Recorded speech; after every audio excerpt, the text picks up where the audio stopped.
Hello students, welcome to स्वाध्याय classes. हम पढ़ रहे हैं वर्णमाला में स्वर के प्रकार। स्वर को 8 आधारों पे, अलग अलग आधारों पे 8 भागों में बांटा गया है। तो कल हमने 4 प्रकार पढ़ लिए। कौन कौन से हैं? पहला उच्चारण या मात्रा के आधार पर, दूसरा है रचना या उत्पत्ति के आधार पर, तीसरा है ओष्ठ की आकृति के आधार पर और चौथा है जिह्वा में कंपन के आधार पर। आज पढ़ेंगे मुख की मांसपेशियों के आधार पर। मुख की मांसपेशियों में जैसा हम उपयोग करते हैं उसके आधार पर 3 प्रकार में बांटा गया है। कुछ कुछ पुस्तक में इसको नहीं दिया गया है, कुछ कुछ में दिया गया है। तो इसको 3 भागों में बांटा गया है। पहला है शिथिल या मृदु, दूसरा है मध्यम और तीसरा है कठोर या दृढ़।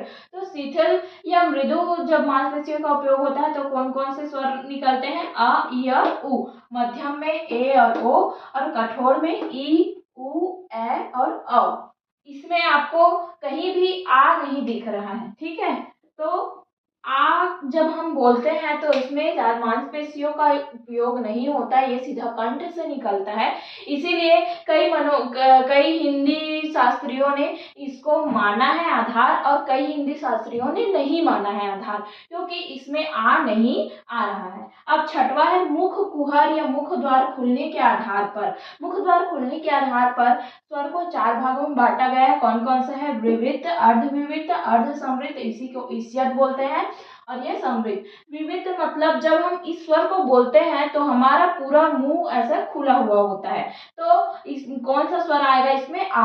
अब बोल के देखिए, आ को जब हम बोलते हैं तो हमारा मुख पूरी तरह से खुला हुआ होता है। अब है अर्धविवृत, मतलब कम खुला हुआ। तो इसमें कौन कौन से आएंगे? अ, ए और औ आएंगे। अब अर्धसंवृत या ईष्यक, इसमें बंद, थोड़ा बंद होता है।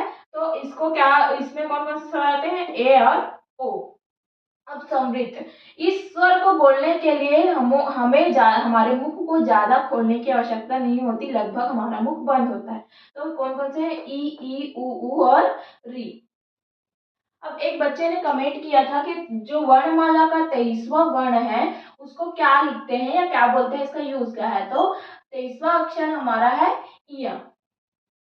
ये क्या है? च वर्ण का अक्षर है और आखिरी 5वां अक्षर है। इसको ज्यादातर हम अनुस्वार के रूप में उपयोग करते हैं, मतलब अम के बिंदु के रूप में उपयोग करते हैं। जैसे कि चंचल को हम ये इसका असली रूप हम लिखेंगे चंचल, ऐसा लिखते हैं, लेकिन जनरली हम चंचल को ऐसा लिखते हैं।